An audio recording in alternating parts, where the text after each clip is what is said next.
بسم اللہ الرحمن الرحیم۔ السلام علیکم۔ یہ کاشانہ بصیرت.com کا آڈیو بک سیکشن ہے۔ آج جو کتاب آپ کے لیے ریکارڈ کی جا رہی ہے اس کا نام ہے معنوی آزادی۔ یہ تصنیف ہے استاد شہید مرتضیٰ مطہری کی اور یہ اس کتاب کا پارٹ 8 ہے۔ 20ویں صدی میں ہیومنزم کے فلسفوں کے یہ کہنے سے پہلے ہی حضرت علی نے یہ الفاظ کہہ دیے تھے۔ جب انہیں معلوم ہوا کہ ان کے اہلکار نے ایک ایسی دعوت میں شرکت کی ہے تو آپ نے اسے ایک عتاب آمیز خط لکھا۔ یہ خط نہج البلاغہ میں موجود ہے۔ اب وہ دعوت کیسی تھی؟ کیا اس گورنر نے کسی ایسی دعوت میں شرکت کی تھی جس کے دسترخوان پر شراب موجود تھی؟ نہیں۔ کیا وہاں کوئی جوا کھیلا جا رہا تھا؟ نہیں۔ کیا وہاں مثلاً عورتوں کو لا کر رقص کروایا جا رہا تھا؟ ہرگز نہیں۔ کیا وہاں کوئی اور حرام کام انجام دیا جا رہا تھا؟ نہیں۔ پھر کیوں اس دعوت کی مذمت کی جا رہی ہے اور اتنا سخت خط لکھا جا رہا ہے؟ فرماتے ہیں ان کے گورنر کا قصور یہ تھا کہ اس نے ایک ایسی دعوت میں شرکت کی تھی جہاں صرف بڑے لوگ مدعو تھے، یعنی مالدار لوگ وہاں موجود تھے اور غریب محروم۔ حضرت علی فرماتے ہیں مجھے یقین نہیں تھا کہ میرا گورنر، میرا نمائندہ ایک ایسی محفل میں قدم رکھے گا جس کے شرکاء صرف امراء ہوں گے۔ اس کے بعد اس گورنر کو اپنے اور اپنی زندگی کے بارے میں بتاتے ہیں، اپنے بارے میں کہتے ہیں آپ اپنے درد سے زیادہ دوسروں کا درد محسوس کرتے ہیں۔ ان کا دکھ درد اس بات کا سبب بنا کہ انہیں اپنا درد محسوس ہوتا ہی نہیں۔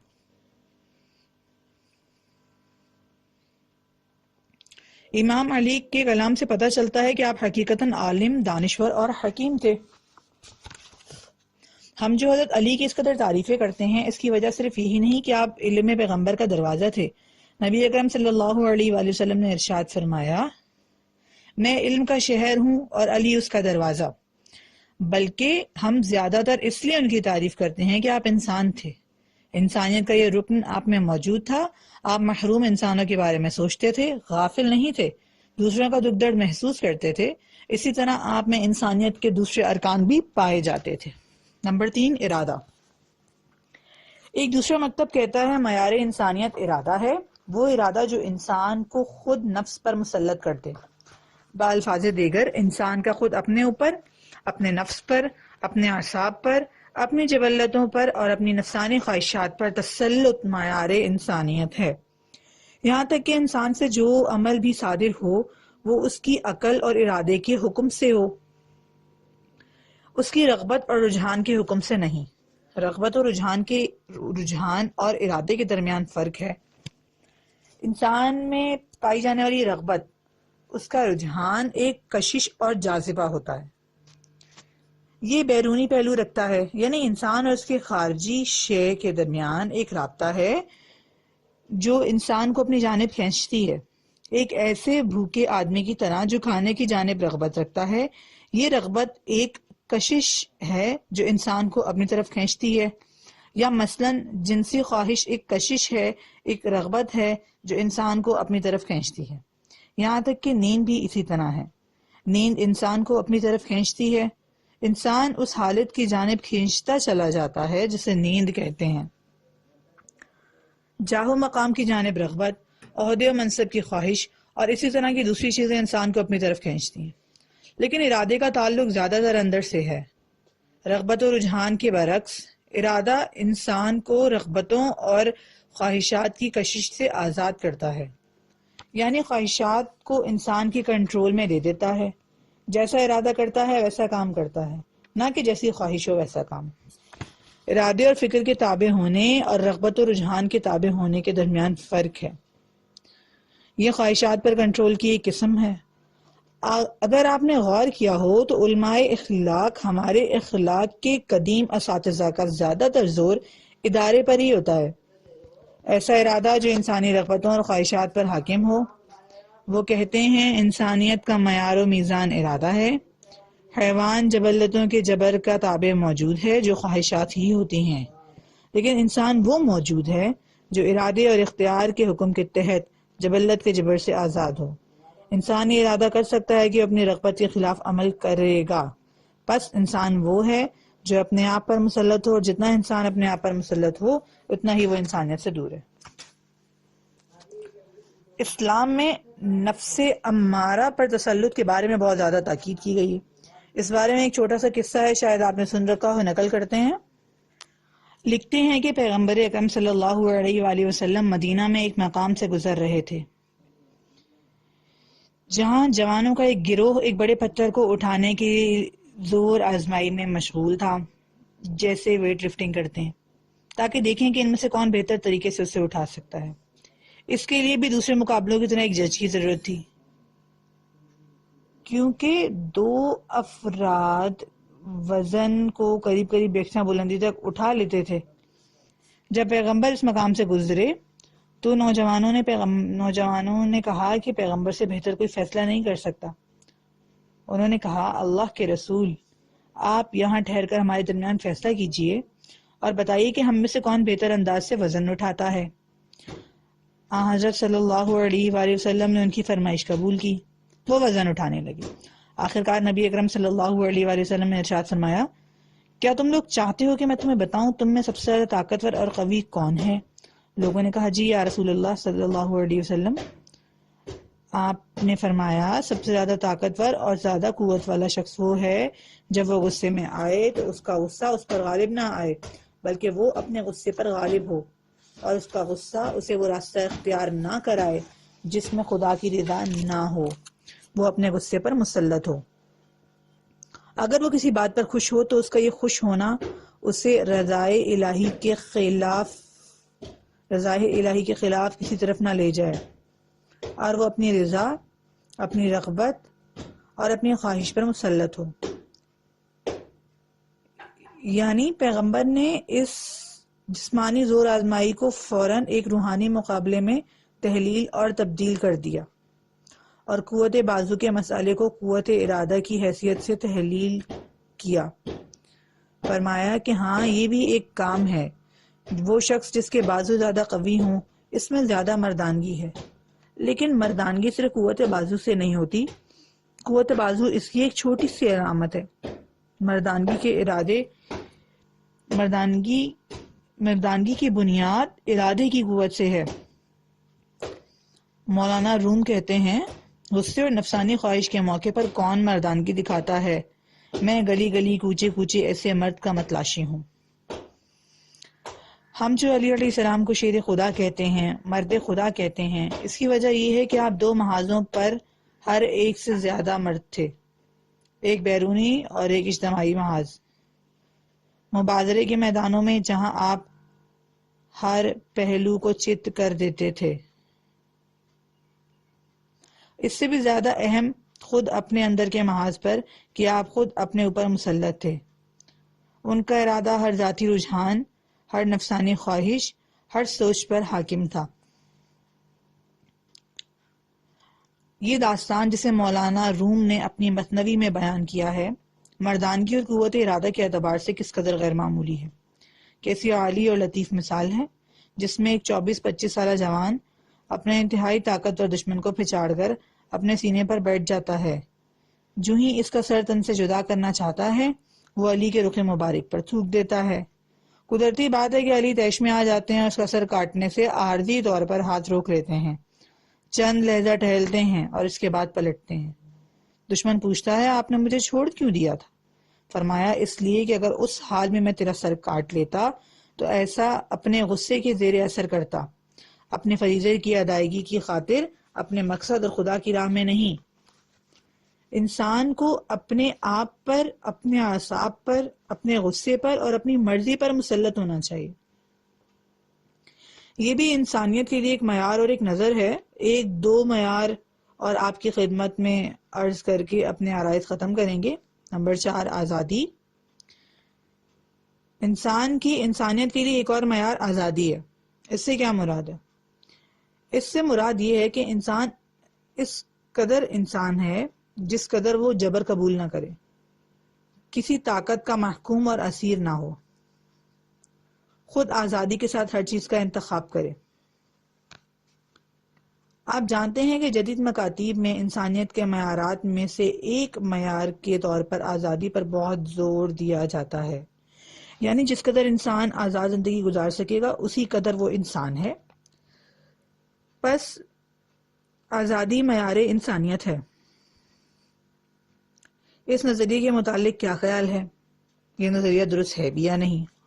یہ نظریہ بھی گزشتہ نظریات کی طرح درست بھی ہے اور غلط بھی، یعنی انسان کی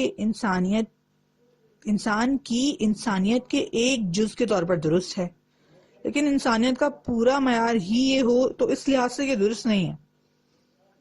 اسلام میں جس طرح انسانوں کو ایک دوسرے کے ساتھ محبت کی ترغیب دی گئی ہے، اسے مقدس قرار دیتے ہیں، اس کی دعوت دی گئی ہے۔ جس طرح انسان کی اپنے نفس پر تسلط کو مقدس سمجھا گیا ہے اور اس کی دعوت دی گئی ہے، اسی طرح آزادی کو بھی مقدس سمجھا گیا ہے۔ اسلام عجیب ہے، اس نے ان تمام چیزوں پر گفتگو کی ہے۔ نہج البلاغہ میں، اس وصیت نامے میں جو حضرت علی علیہ السلام نے اپنے فرزند امام حسن علیہ السلام کے نام تحریر کیا، آیا ہے کہ اکرم نفسک عن کلی دنیجہ، اپنے آپ کو، اپنے نفس کو ہر کام سے برتر سمجھو، پست اعمال کو قبول نہ کرو کہ تمہاری روح پست کاموں سے بالا تر ہے۔ نفسانی خواہش کی خاطر اپنی روح سے جو قیمت تم ادا کرتے ہو اس کے مقابلے میں تمہیں کچھ بھی نہیں ملتا۔ ایک شوق، ایک نفسانی خواہش کی خاطر جو قیمت تم اپنی بزرگی، اپنی روح سے ادا کرتے ہو اس کا کوئی عوض نہیں، یہاں تک کہ کسی صورت اپنے آپ کو کسی کا غلام نہ بنانا۔ خدا نے تمہیں آزاد پیدا کیا ہے۔ آپ یہ نہیں کہتے کہ خدا نے صرف تم جو میرے بیٹے ہو اور امام حسن ہو، تمہیں خدا نے آزاد پیدا کیا ہے، بلکہ یہاں تم ایک انسان کے طور پہ فرما رہے ہیں، کیونکہ یہ تخلیق کا مسئلہ ہے۔ یہ بھی کہ معیار انسانیت آزادی ہے، ایک نظریہ ہے، جیسا کہ مکتب وجودیت ایگزسٹیالزم میں معیار انسانیت کے معاملے میں زیادہ تر آزادی کے مسئلے پر زور دیا گیا ہے۔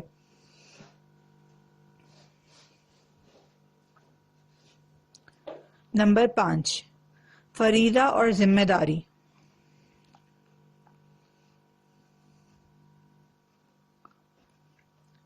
انسانیت کا ایک اور معیار فریضہ اور ذمہ داری ہے، البتہ یہ زیادہ تر کانٹ سے شروع ہوا ہے، اس کے بعد ہمارے زمانے میں اس پر بہت زور دیا گیا ہے۔ کہتے ہیں انسان وہ ہے جو ذمہ داری کا احساس رکھتا ہو، دوسرے انسانوں کے مقابل احساس ذمہ داری کا حامل ہو۔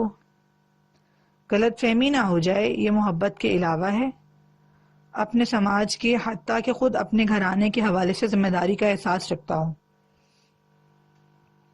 ذمہ داری کے مسئلے نے ہمارے زمانے میں بہت وسعت اختیار کر لی ہے، اس پر بہت زور دیا جاتا ہے، لیکن یہاں بحث یہ ہے کہ ذمہ داری کی کیا بنیاد ہے۔ آزادی بھی اسی طرح ہے، کہاں سے اسے حاصل کیا جا سکتا ہے، انسان کو کس طرح احساس ذمہ داری حاصل کرنا ہے، یعنی کس طرح ممکن ہے کہ ایک انسان احساس ذمہ داری کرے، اس احساس کی بنیاد کیا ہے؟ کیا صرف بول دینے سے حاصل ہو سکتا ہے؟ کیا انسان کے یہ کہہ دینے سے کہ میں ذمہ دار ہوں، اس کے ضمیر میں ذمہ داری پیدا ہو سکتی ہے؟ اس ذمہ دار ضمیر کو کون سی طاقت بناتی ہے؟ یہ خود ایک نکتہ ہے۔ نمبر 6، زیبائی۔ ہم ایک اور مکتب کی جانب اشارہ کرتے ہیں، یہ مکتب زیبائی پر زور دیتا ہے۔ افلاطون نے اخلاق کی صفت زیبائی اور خوشنمائی کو قرار دیا ہے۔ وہ کہتا ہے وہ چیز انسانی ہے جو زیبا اور خوشنما ہو۔ مثلا عدالت کو تمام مکاتیب پسند کرتے ہیں، ایک مکتب عدالت کو محبت کی بنیاد پر پسند کرتا ہے، دوسرا مکتب عدالت کو اس کے اخلاقی میزان کی بنیاد پر پسند کرتا ہے، ایک اور مکتب کیونکہ عدالت اور آزادی کے درمیان قرابت کا قائل ہے اس لیے اسے پسند کرتا ہے، ایک اور ممکن ہے کہ عدالت کو ذمہ داری کے پیمانے پر رکھتا ہو، ایک اور مکتب کیونکہ عدالت ایک اور ممکن ہے کہ عدالت کو ذمہ داری کے پیمانے پر پرکھتا ہو۔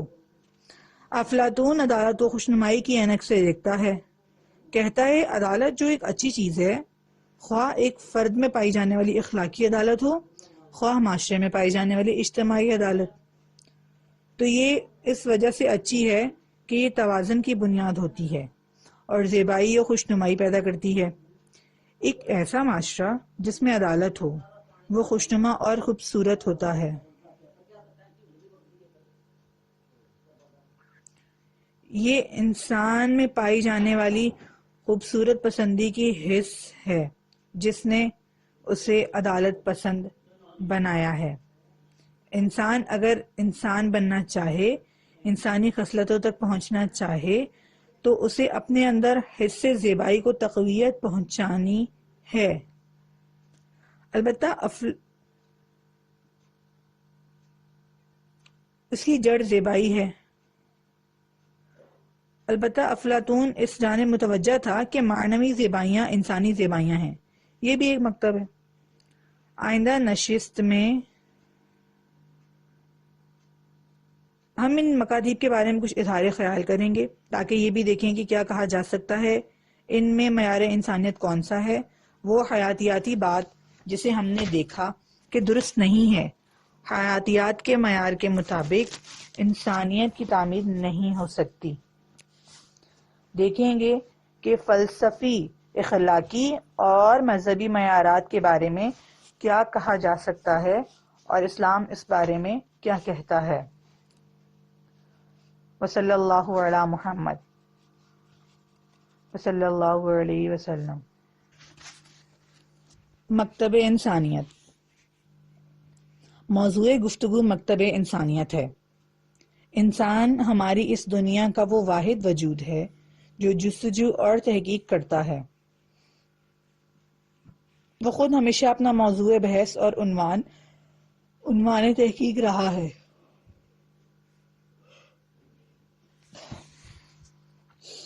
یعنی وہ مسائل جن پر انسان ہمیشہ بحث و گفتگو کرتا رہا ہے، ان میں سے ایک مسئلہ وہ خود رہا ہے۔ لفظ انسانیت کا مفہوم ہمیشہ ایک قسم کے تقدس اور عظمت کا حامل رہا ہے۔ اسی طرح انسان کے وہ امتیازات جو حیوان سے برتر ہیں، جیسے علم، عدالت، آزادی اور اخلاق کو مقدسات کے طور پر پہچانا جاتا ہے، بس انسان اور انسانیت کو عام طور پر ایک مقدس امر شمار کیا گیا ہے اور کیا جاتا ہے۔ یعنی متعدد انسانی مقدسات میں شک و شبہ کیا گیا ہے اور حتیٰ بعض کا انکار بھی کیا گیا ہے۔ اس کے باوجود بظاہر اب تک دنیا میں کوئی ایسا مکتب، اسکول آف تھاٹ پیدا نہیں ہوا ہے جو عملی طور پر انسانیت کے خاص امور کو انسان کی حیوانیت سے بلند تر پہلوؤں کو حقارت کی نگاہ سے دیکھے اور ان کو مقدس شمار نہ کرے۔ ہمارے اپنے مولانا روم کی ایک مشہور غزل ہے جس کا ذکر کرنا مناسب ہے۔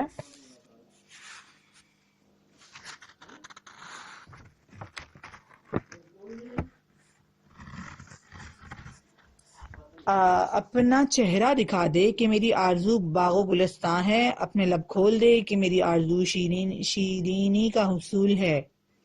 میں یعقوب کی طرح واصفہ کے نعرے لگاتا رہوں گا کہ یوسف کنعان کا دیدار میری آرزو ہے۔ میں سست اور بے حال ساتھیوں کی وجہ سے بہت دل گرفتہ ہوں۔ مجھے شیر خدا اور رستم جیسے افراد کی آرزو ہے۔ کل رات شیخ چراغ لے کر پورا شہر ڈھونڈ رہے تھے کہ میں دیو اور بھوت سے بیزار اور انسان کا آرزو مند ہوں۔ میں نے کہا کہ ہم نے اتنا ڈھونڈا لیکن نہ ملا۔ کہنے لگے جو مل نہیں رہا وہی میری آرزو ہے۔ اور شیخ سعدی نے اپنی قیشیبات، سعدی کی عرفانی غزلیں میں ان کی تائید یا ان کا جواب دینے کے لیے کہا ہے: جان سے ہاتھ دھوئے بغیر جانا کی آرزو کرتے ہو، مجوسیت چھوڑے بغیر ایمان کی آرزو کرتے ہو۔ تم نے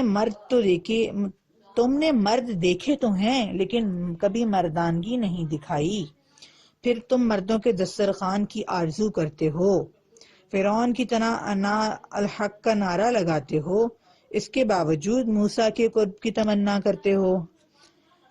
بہرحال انسان ادبیات کا ایک اہم حصہ، خواہ وہ دینی ادب ہو یا غیر دینی ادب، انسانیت اور اس کے احترام کے مسئلے پر مشتمل ہے۔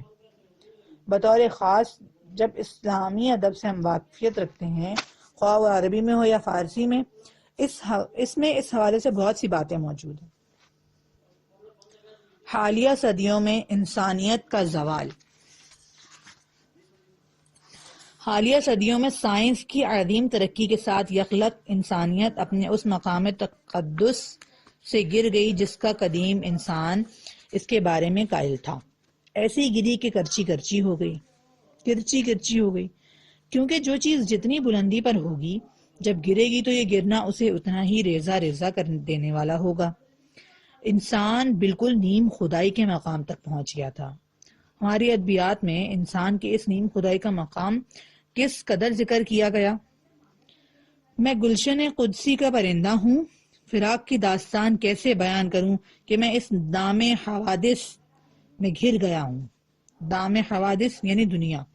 اور حافظ کہتے ہیں تجھے تو عرش الہی سے پکارا جا رہا ہے، مجھے نہیں معلوم کہ تو اس جال میں کیوں الجھ گیا ہے۔ گزشتہ 2-3 صدیوں میں انسان اپنے اس عظیم اور بلند مقام سے، جسے اس نے اپنے لیے فرض کیا ہوا تھا، یکایک گر گیا۔ ایسا کرنا جو کرچی کرچی کر دیتا ہے۔ انسان نے جو اولین اکتشافات کیے ان میں سے ایک حیات عالم کے حوالے سے تھا۔ جو کچھ زمین کے بارے میں پہلے اس کا تصور تھا، جس کے تحت وہ زمین کو کائنات کا مرکز سمجھتا تھا اور خیال کرتا تھا کہ افلاک اور ستارے زمین کے ارد گرد گردش کرتے ہیں، یہ تصور اچانک بدل گیا اور اب زمین ایک چھوٹا سا ستارہ بن گئی ہے جسے سورج کے گرد گھومنا ہے۔ پھر خود سورج کو بھی ستاروں کی دنیا میں کوئی خاص اہمیت حاصل نہیں رہی۔ اس موقع پر یہ نظریہ شدید شک و شبہات اور انکار کا نشانہ بنا کر انسان دائرہ امکان کا مرکز اور تخلیقی کائنات کا ہدف ہے۔ اب کسی میں یہ باتیں کرنے کی جرت نہیں تھی کہ اے مرکز دائرہ امکان، اے زبدہ عالم کون و مکان، تو جواہر ناسوت کا بادشاہ ہے، تو مظاہر لاہوت کا خورشید پرنور ہے۔ اب کہا جانے لگا کہ نہیں، ہم جیسا انسان کے بارے میں سمجھتے تھے وہ ایسا نہیں ہے۔ انسان اس علمی چوٹ کے نتیجے میں کائنات میں اپنی مرکزیت کے اس تصور سے، جسے اس نے ستاروں اور افلاک کے لیے زمین کی مرکزیت کے ساتھ نتھی کر دیا تھا، محروم ہو گیا۔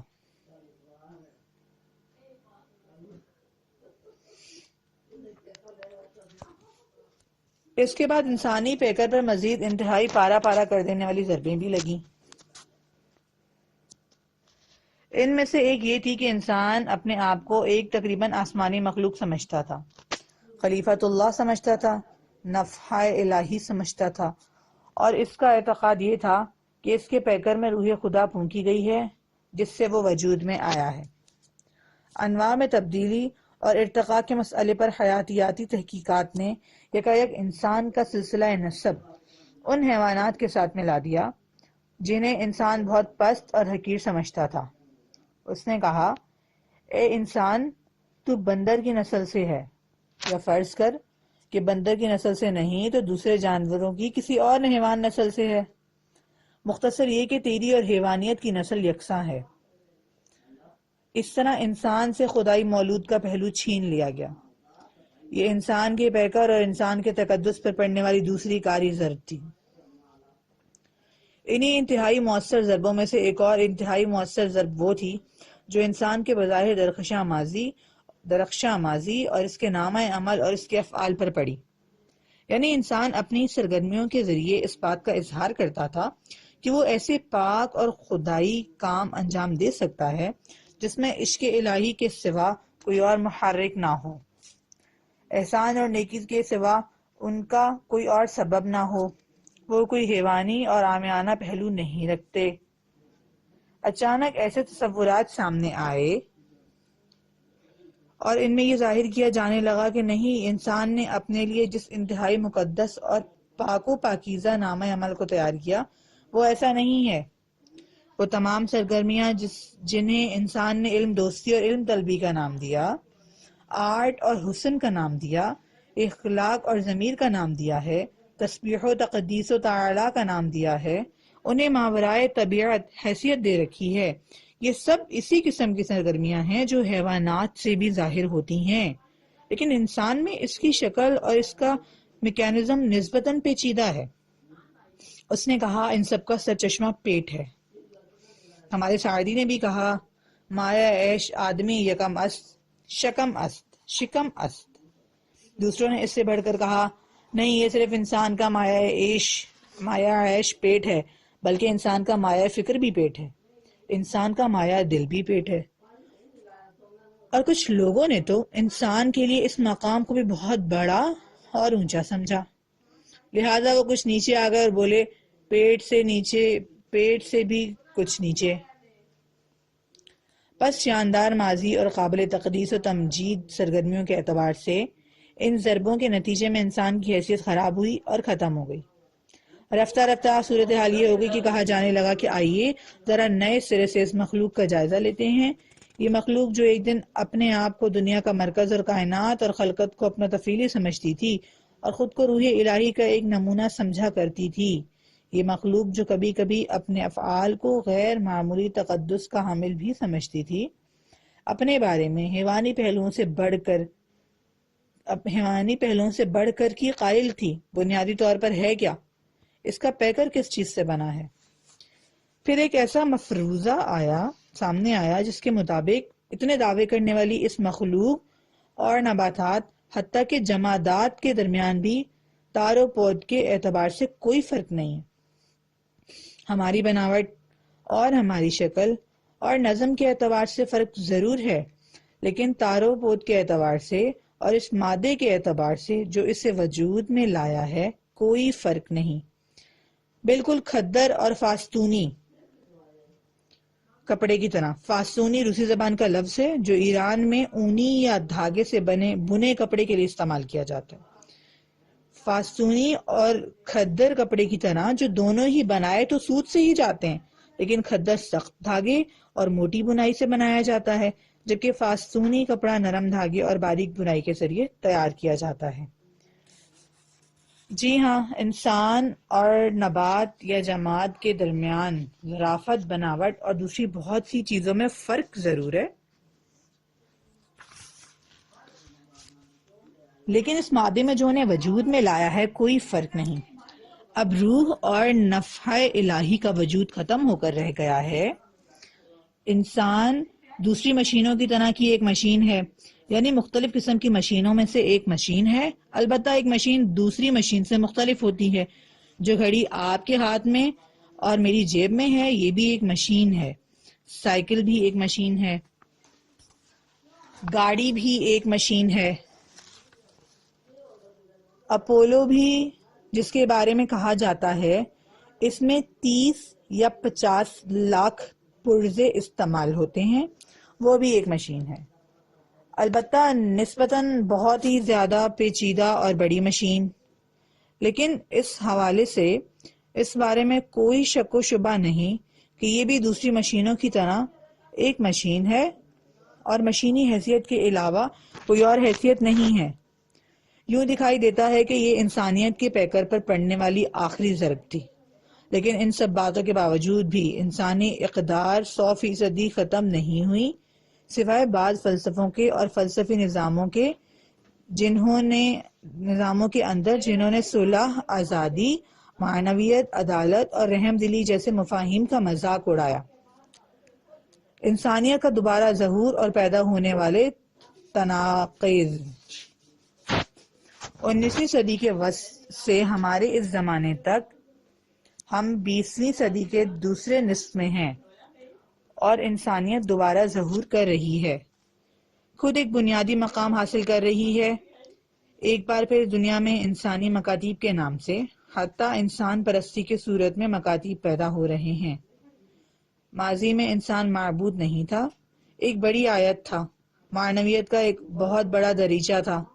بے شک قرآن بھی معنویت کے لیے، خدا اور ماورائے طبیعت چیزوں کی معرفت کے لیے انسان کو بھی دوسری آیت کسی بھی دوسرے دروازے اور کسی بھی دوسرے دریچے سے زیادہ مناسب سمجھتا ہے۔ قرآن کریم میں ارشاد ہے سَنُرِيهِمْ آیَاتِنَا فِي الْآفَاقِ وَفِي أَنفُسِهِمْ، ہم ان قریب اپنی نشانیوں کو تمام اطراف عالم میں اور خود ان کے نفس کے اندر دکھلائیں گے۔ سورہ فصلت آیت نمبر 53۔ قرآن مجید نے آفاق کا ذکر علیحدہ کیا ہے اور نفس کا ذکر علیحدہ کیا ہے، اور یہیں سے عارفوں، ادیبوں اور شاعروں کے درمیان آفاق اور ان نفس کی اصطلاح وجود میں آئی ہے۔ ایک اور سورہ ذاریات میں ہے آیت نمبر 20 اور 21، اور زمین میں یقین کرنے والوں کے لیے بہت سی نشانیاں پائی جاتی ہیں، اور خود تمہارے وجود میں بھی کیا تم دیکھتے نہیں ہو؟ غیب اور ملکوت کے مشاہدے کے لیے زمین میں نشانیاں، ذرائع، دروازے اور دریچے موجود ہیں۔ خود تمہارے وجود میں بالخصوص تمہارے کا ذکر علیحدہ سے کرتا ہے۔ افلا تبصرون، کیا تم نہیں دیکھتے ہو؟ یعنی بصیرت سے کام کیوں نہیں لیتے، غور و فکر کیوں نہیں کرتے؟ اپنے اندر غور کرو اور دیکھو۔